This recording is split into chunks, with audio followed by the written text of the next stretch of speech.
Prezados amigos, boa noite a todos. Que Jesus nos abençoe e nos proporcione a sua paz.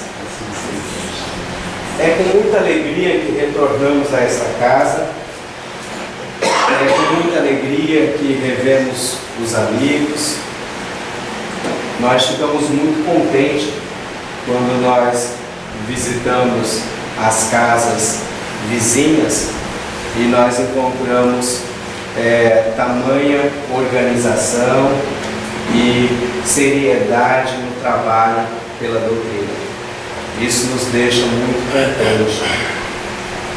Nesta noite, nós iremos falar sobre os infortúnios ocultos, um tema que está em o Evangelho, no capítulo 13, no item 4. E para que a nossa explanação se torne mais acessível, nós vamos nos utilizar de alguns slides, onde nele a gente vai pincelar ali do Evangelho todo o texto, e estudar ele item por item, porque é um estudo muito rico em informações. Quando o Divaldinho passou para a gente esse tema, nós ficamos até preocupados, por ser um tema que não chama muita atenção das pessoas e também por ser às vezes incompreendido na leitura. Então nós ficamos preocupados se a gente conseguiria organizar um material interessante para que as pessoas pudessem estudar melhor este item. E ao final do estudo, nós chegamos à conclusão de que este item do Evangelho é um item de suma importância, na qual todos nós devemos de parar ali alguns minutos e novamente reler o conteúdo do Evangelho, pois que ele é rico em aprendizagem. Allan Kardec, neste item, no item 4 do Evangelho, ele vem trazendo algumas narrativas sobre os infortúnios ocultos e ele faz uma belíssima explanação onde ele mostra a vida de uma senhora, de uma mulher muito rica e que sempre de costume, ao iniciar o dia, ela troca-se de roupa, colocando uma roupa mais humilde, mais simples, e também fazendo o mesmo com a menina dela, com a criança. E essa mulher sai da sua casa e vai até uma região próxima e sai subindo o morro e visitando as casas humildes. É interessante que Kardec vai detalhando cada um dos pontos e a maneira com que ela visita a cada uma daquelas residências. Casas humildes, casas simples, ela vai de uma a uma, bate palma, entra, conversa, e em meio àquela conversa, ela sempre pergunta o que aquela família está precisando, o que eles necessitam, e ela traz depois, numa outra vinda, aquilo que a família necessita. Às vezes, uma roupa, um cobertor, um alimento, e algumas vezes nessas visitas Kardec narra que ela não leva nada, apenas uma conversa amiga, e ali visitando lar a lar, casa por casa daquelas pessoas humildes, ela vai fazendo um trabalho bonito de doação. E Kardec deixa bem frisado a ideia de que aquelas pessoas que eram visitadas por essa mulher nem a conheciam. Algumas pessoas eram questionadas: quem é essa mulher que vem te visitar? E as pessoas diziam: não sei, é uma senhora que se chama Maria. Mas só que a ideia da Maria amiga que visita ali aquelas pessoas necessitadas, ela não é feita somente por ela, ela leva consigo também a menina que logo já, desde pequena, conhece a dificuldade do próximo e conhece como que é feito a atividade de doar-se para aquelas pessoas.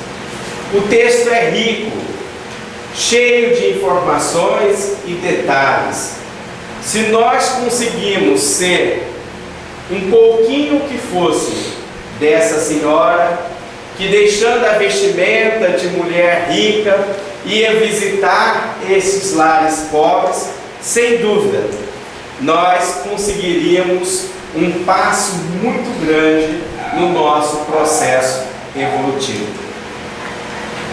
E diante deste fato, que é narrado por Kardec, Kardec traz um comentário no qual nós pensamos para o nosso entendimento. Vem ele dizendo no capítulo 13, no item 4: nas grandes calamidades, a caridade se agita e vence generosos impulsos para reparar os desastres. Mas, ao lado desses desastres gerais, há milhares de desastres particulares que passam despercebidos, de pessoas que jazem num miserável cárcere sem se queixarem. São esses os infortúnios discretos e ocultos que a verdadeira generosidade sabe descobrir, sem esperar que venham pedir assistência. Um texto rico de informação, um texto bonito. Nós destacamos alguns itens, pois são os itens que nós vamos estudar, que nós vamos pensar do Evangelho e tentar de alguma forma entender o que são estes os infortúnios ocultos. É interessante quando nós estudamos, quando nós começamos a estudar esse tema, a primeira coisa que nos surgiu de dúvida, o que seria a palavra infortúnios, né? Quando a gente leu lá no Evangelho infortúnios ocultos, a primeira coisa que nos surgiu de dúvida seria: o que são os infortúnios? O que quer dizer essa palavra?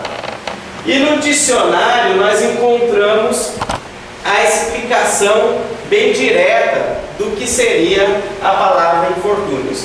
Está lá no dicionário que infortúnios quer dizer infelicidade, desventura, desdita, desgraça ou infortuna. Então a explicação no nosso dicionário, o que vem a ser infortúnios.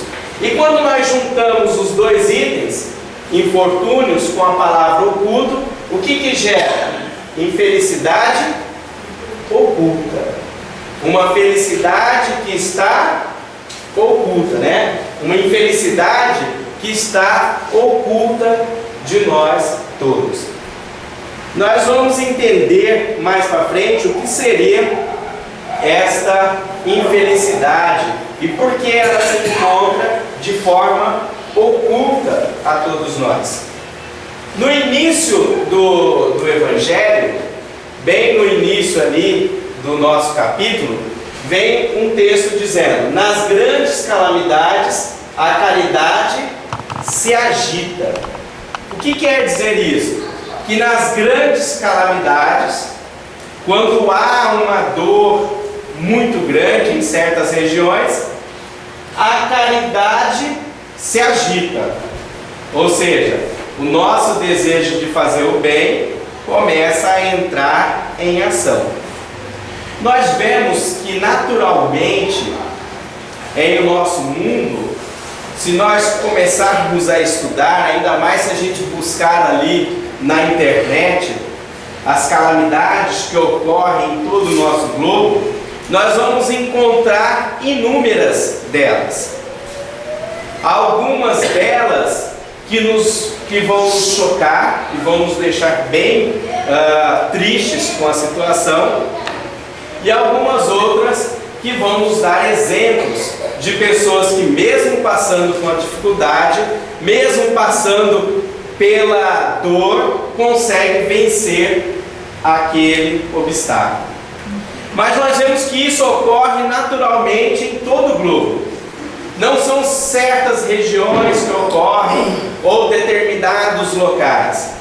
As calamidades, elas ocorrem de forma geral, até mesmo no Brasil, né? Quando a gente começa a estudar o Brasil e as calamidades que ocorrem em nosso país, nós encontramos inúmeras delas, né? Na região ali de Santa Catarina, nós encontramos as grandes enchentes, né? Os ventos que abalam casas e mais casas, né? As regiões praianas, que as casas que vivem lá naqueles morros são descidas abaixo pela natureza.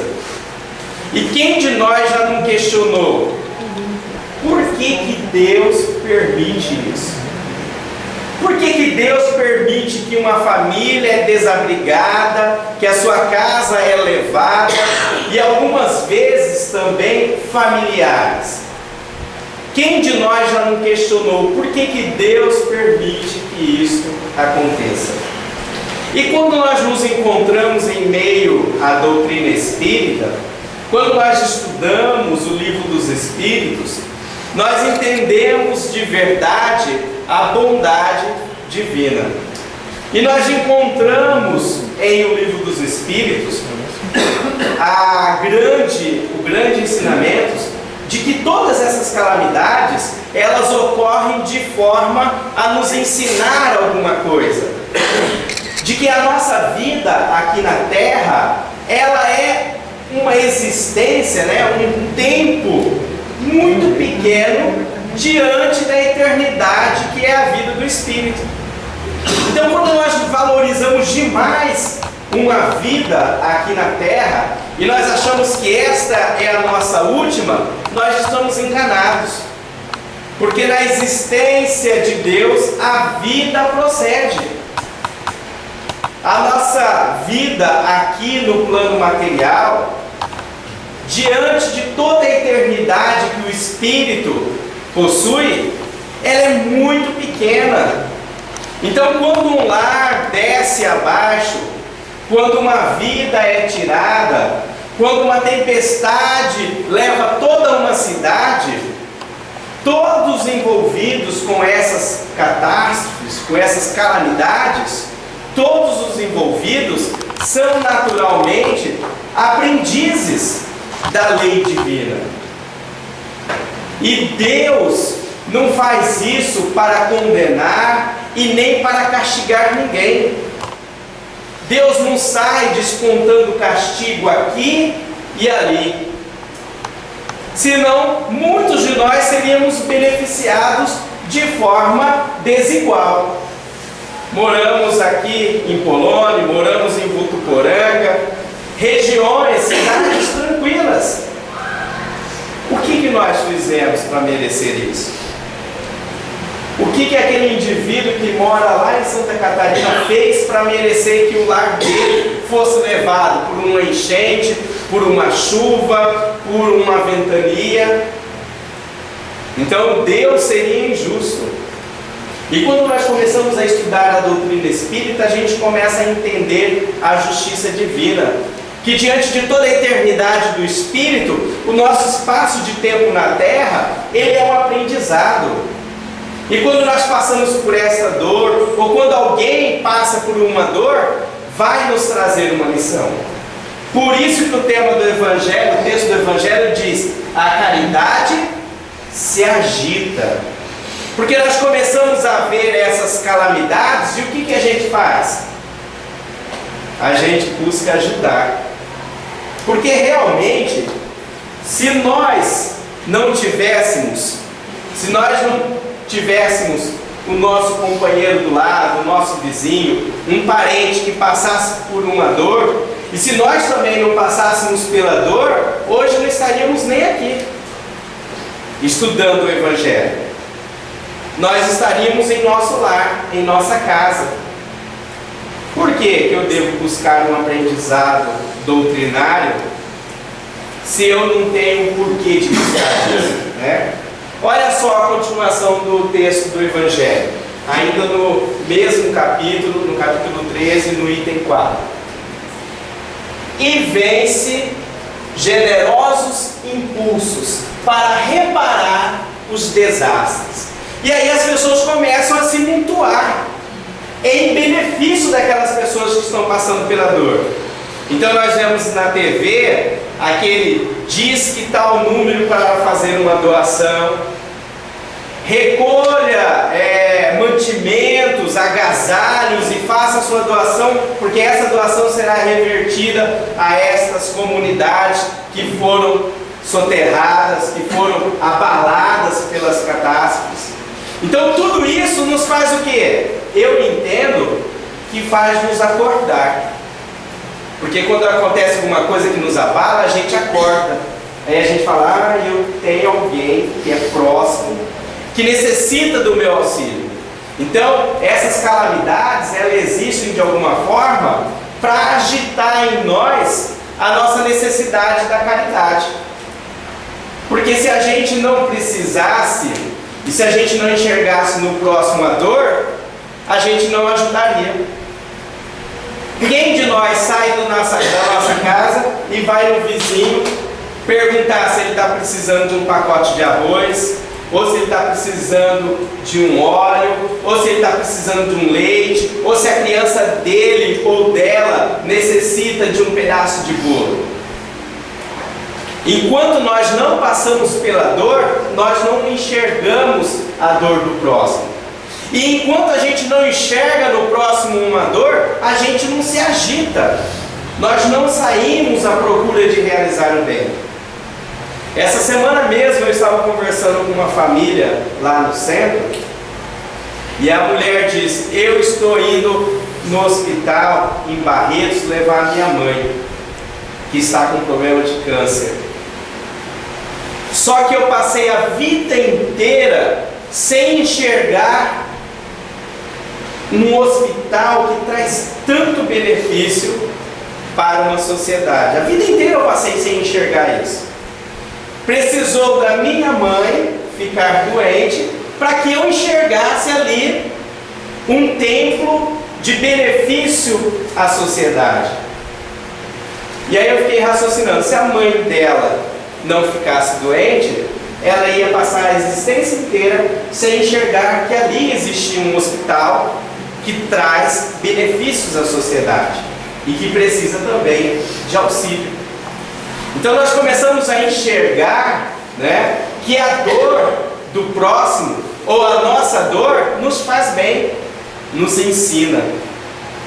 Só que, infelizmente, esse agitar nosso de fazer o bem, de fazer a caridade, ele não dura. Ele é momentâneo. Então passou lá na televisão, tantas casas foram desabrigadas, as pessoas estão precisando de ajuda, ligue no número tal. Se você pegar o telefone, você liga na hora e faz a sua doação. Mas se você deixar para outro dia, você vai fazer? Não.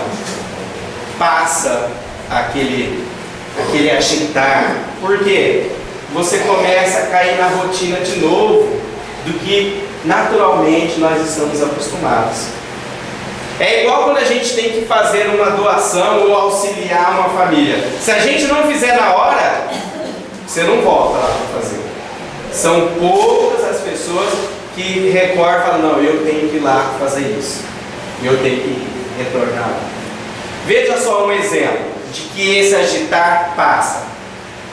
Eu me recordo que quando a gente era mais garotinho da mocidade, lá no Maria de Nazaré, a gente sempre organizava aquelas excursões onde a gente ia visitar o Chico Xavier.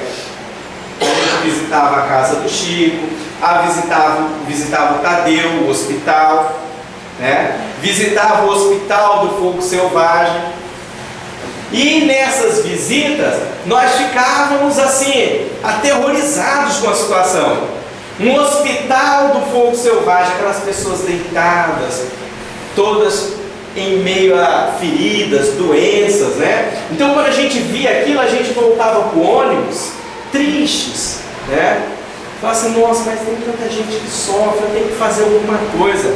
Aí ia visitar o Tadeu, o hospital, via aquelas pessoas e a gente, o pessoal trabalhando. Aí quando a gente voltava para o ônibus, a gente falava assim, eu vou chegar em Votuporanga e vou fazer alguma coisa, né? E aí a gente visitava o Chico Xavier lá sentadinho, escrevendo, cumprimentando um a um, carregado para estar ali. Aí que a gente voltava mais animado ainda, no ônibus. A gente falava assim, quando chegar em Votuporanga eu vou abrir um centro espírita, eu vou mudar tudo, eu vou ajudar a comunidade. A gente voltava naquele ânimo, né? A mocidade voltava toda, parecia que estava assim, infectado, né? Estava envolvido com aquela ideia de que tinha que fazer o bem ao próximo.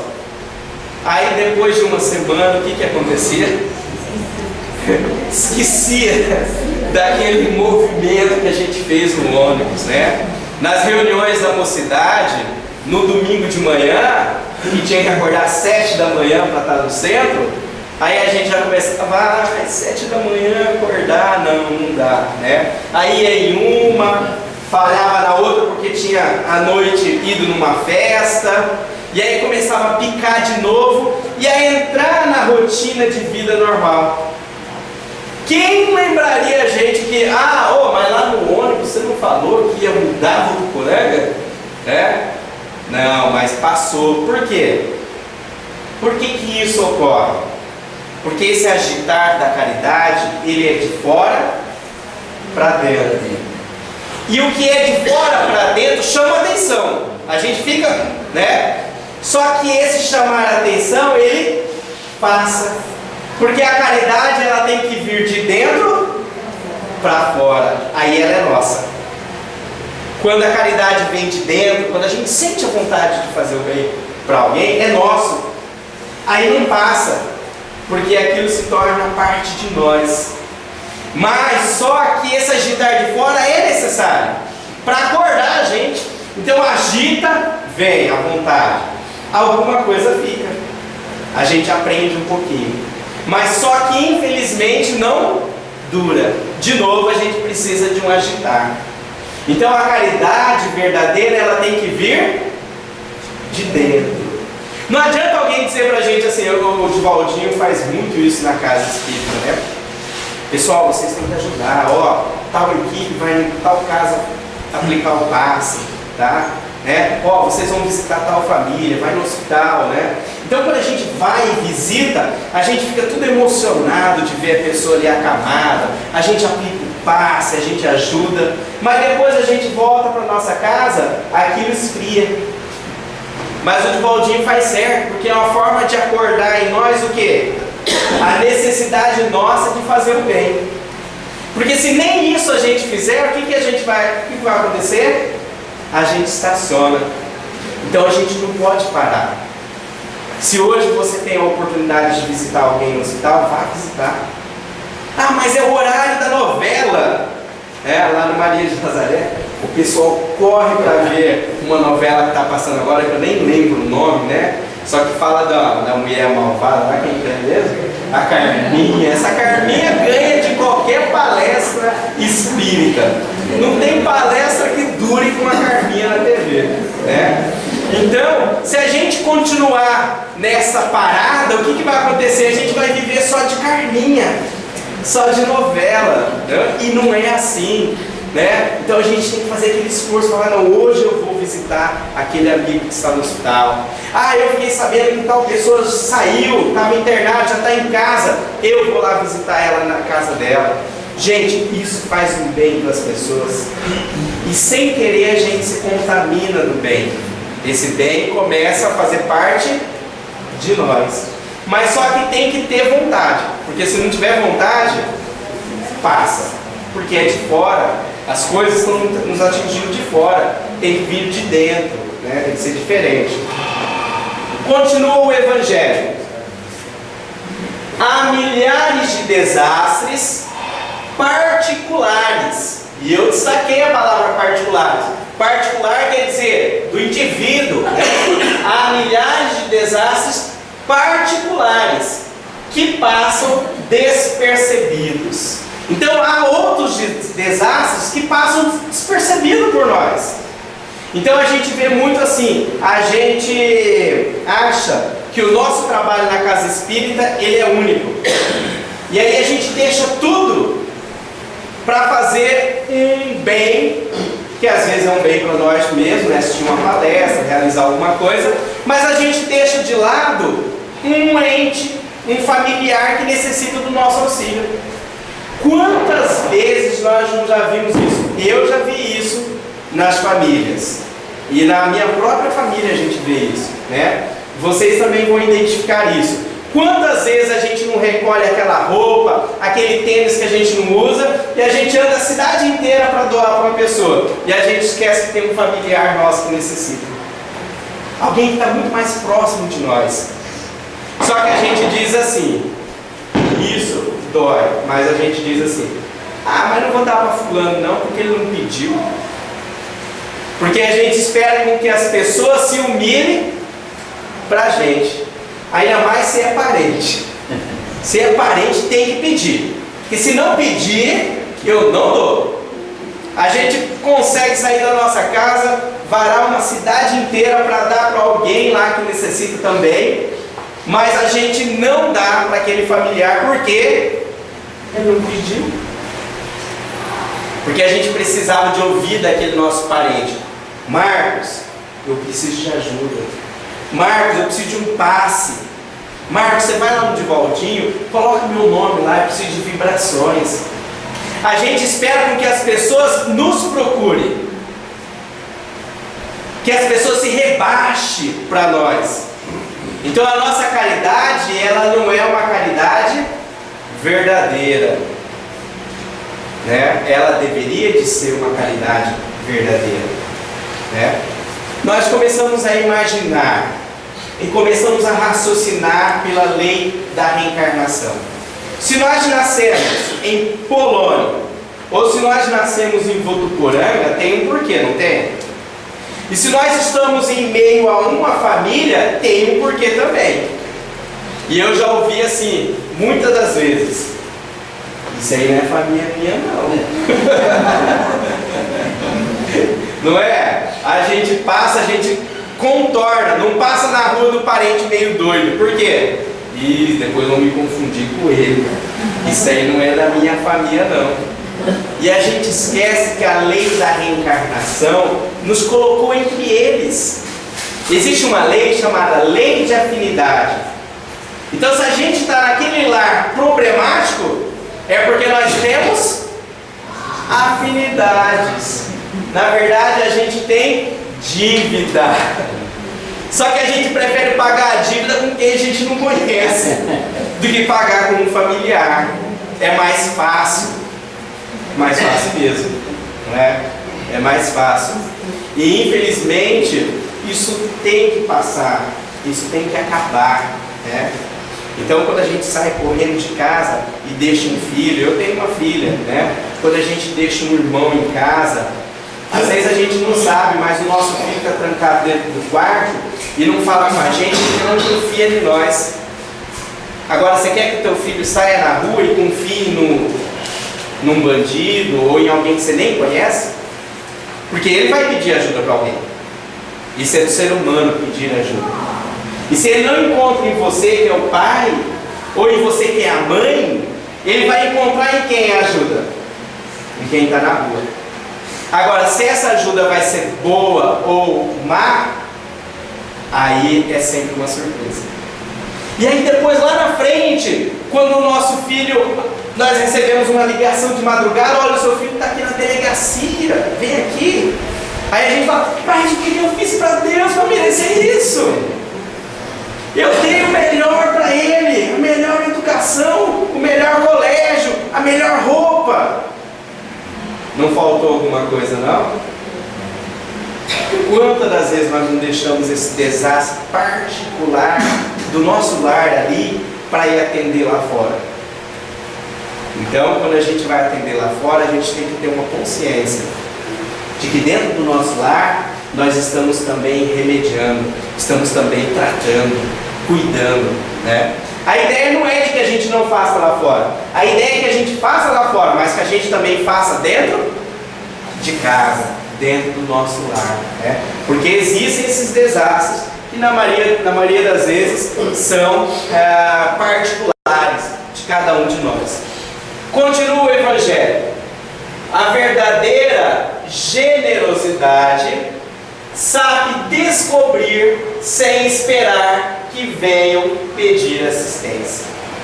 Olha que trecho rico. A verdadeira generosidade, o que é verdadeiro em nós, sabe descobrir sem esperar que venham nos pedir assistência. E ali nós colocamos uma foto do Chico. O Chico fazia isso de forma belíssima. Ele levava o auxílio sem esperar que viesse pedir. Ninguém precisava bater a porta dele. Chico, eu preciso de ajuda. Ele ia visitar os lares, as pessoas. E muitas das vezes, nós ouvimos o Bacelli falando, que muitas das vezes ele visitava os lares necessitados e ele nem levava o nome dele. As pessoas eram visitadas e eram auxiliadas e ninguém sabia por quem. É um homem lá de Pedro Leopoldo, é um homem lá de Uberaba. Não sabiam nem o nome dele, porque hoje a gente vê a figura do Chico de forma famosa, mas na época do Chico, que ele saía fazendo a caridade, visitando os outros hospitais, ele era tido por alguns como louco, fanático, e por outros ele nem era conhecido, mas ele fazia, porque o bem dele não é de fora para dentro, é de dentro para fora. É o maior ensinamento para nós, o bem que o Chico fazia. Então, quando nós dizemos que somos generosos, a gente tem que entender uma coisa: a verdadeira generosidade, ela busca o necessitado sem esperar que ele peça ajuda. É quando você vai visitar um parente e fala para ele assim: meu amigo, você está triste hoje, o que foi? Vamos animar. É quando você pega na mão de um amigo e fala assim: hoje você vai comigo no centro porque você vai tomar um passe e você vai se sentir bem. E aí a pessoa olha para você e acha estranho, alguém está olhando por mim. E aí aquela pessoa vai, toma um passe e ela se torna agradecida a você a vida toda. Aquele passe me ajudou. Então, é uma mão que pega na outra e leva e auxilia. É uma visita amiga. É um auxílio que se faz. Isso, gente, isso não é esquecido por ninguém. Faça um teste. Quando você auxilia o próximo que é auxiliado, ele nunca esquece de você. Porque aquele gesto é um gesto bonito. Às vezes eu tenho quase certeza que nós vamos esquecer de quem nós ajudamos, mas quem foi ajudado por nós nunca esquece. Ainda mais se aquela tua ajuda, aquele estímulo que você deu para a pessoa, fez ela desistir de alguma coisa errada que ela ia fazer, um suicídio, não é? Aquelas pessoas que vivem em meio à depressão, que necessitam. Essas pessoas não necessitam que a gente enfie a mão no bolso e tire dinheiro. Ela não necessita que a gente arranque a nossa roupa e dê para ela. Essas pessoas necessitam de uma conversa amiga, de um oi, de um olá, de um bom dia, de um tudo bem, né? De um abraço fraterno. E é interessante quando a gente começa a fazer isso, as pessoas estranham isso na gente. Ela olha pra gente assim e fala assim: nossa, mas é difícil ver isso no mundo. É difícil quando as pessoas fazem o bem sem esperar alguma coisa em troca. Mas isso é o maior exemplo de que nós podemos melhorar na vida. quando a gente faz o bem sem esperar recompensa. E muitas das vezes, como Kardec falou no texto, a Maria ia visitar e as pessoas nem conheciam quem era Maria. Se ela era rica, se ela era pobre, se ela era de tal família ou de tal família.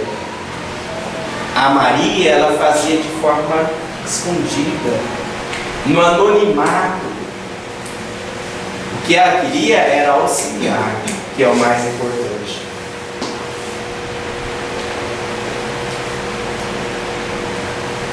Por que essa infelicidade? Porque o tema do Evangelho diz que essa felicidade e infelicidade está oculta, né? Por que isso ocorre? E olha só por quê. Ocultos e discretos. Por quê? Aquele que as manchetes dos jornais, a TV, o rádio, a internet não estão divulgando. Então essa infelicidade ela é oculta porque ela não está sendo divulgada. Não é aquela catástrofe que aconteceu, não é aquele desastre que aconteceu lá no sul, não é aquela enchente que levou. Essa infelicidade oculta que o Evangelho nos convida a ser generosos, ela é oculta porque ela não está nas manchetes de televisão, elas não estão no Facebook.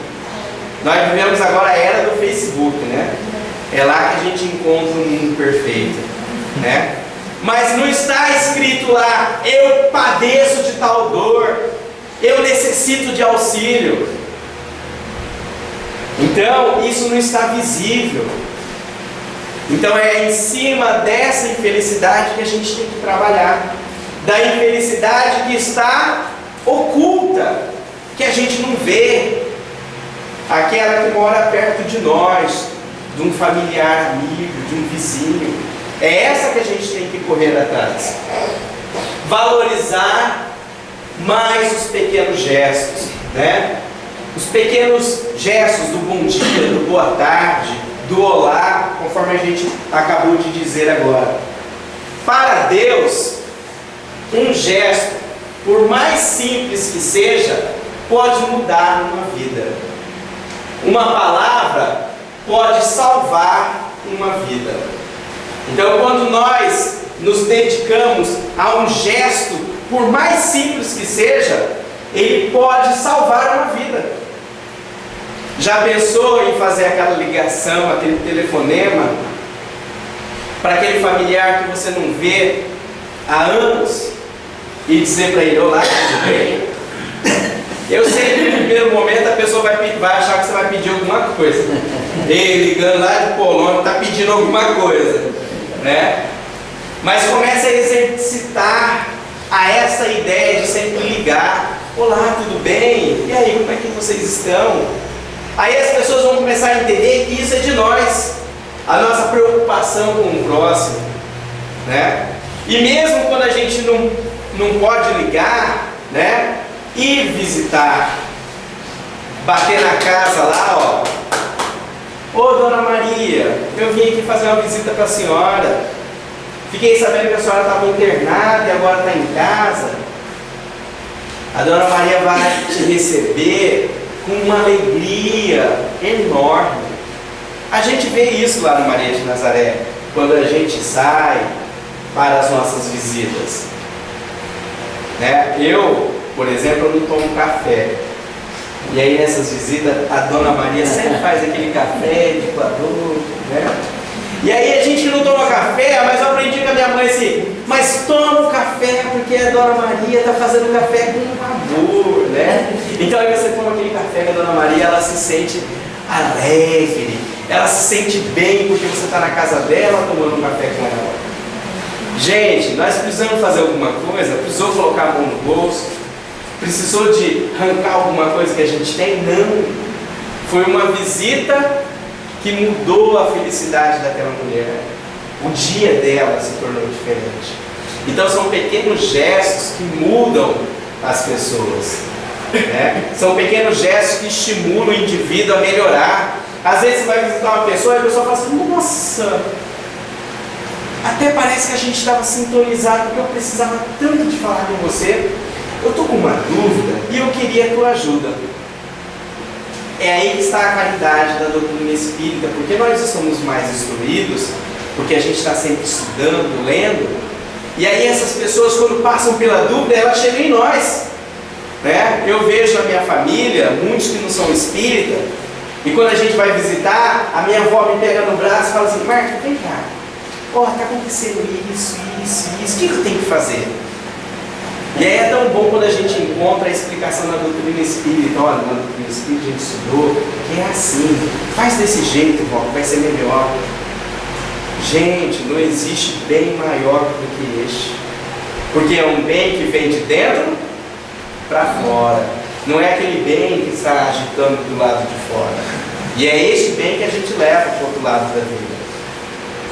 Nós recebemos por e-mail recentemente esta frase e nós achamos bem peculiar, né, destacar e trazer para esse slide. Foi até mesmo o período que a gente estava organizando o nosso material de estudo. A frase diz assim: meu pai sempre dizia, não levanta a sua voz, melhore os seus argumentos. Então é uma forma de caridade. Não levante a sua voz, melhore o seu argumento. Então quando a gente está com raiva, quando a gente está bravo, o que a gente faz? A gente grita. Não é verdade? Sabe por que a gente grita? Porque a gente não tem argumento para se defender ou para dizer ao outro: você está errado. Aí falta argumento, o que a gente faz? A gente grita, porque se a gente falar mais alto, a gente vai ser entendido. Se eu falar baixinho, ninguém vai me entender. Mas não é isso, é que nos falta muitas das vezes argumento, nos falta muitas das vezes aprendizado para chegar no indivíduo e falar assim: olha, você errou nisso aqui, vamos rever, vamos mudar, vamos fazer dessa forma.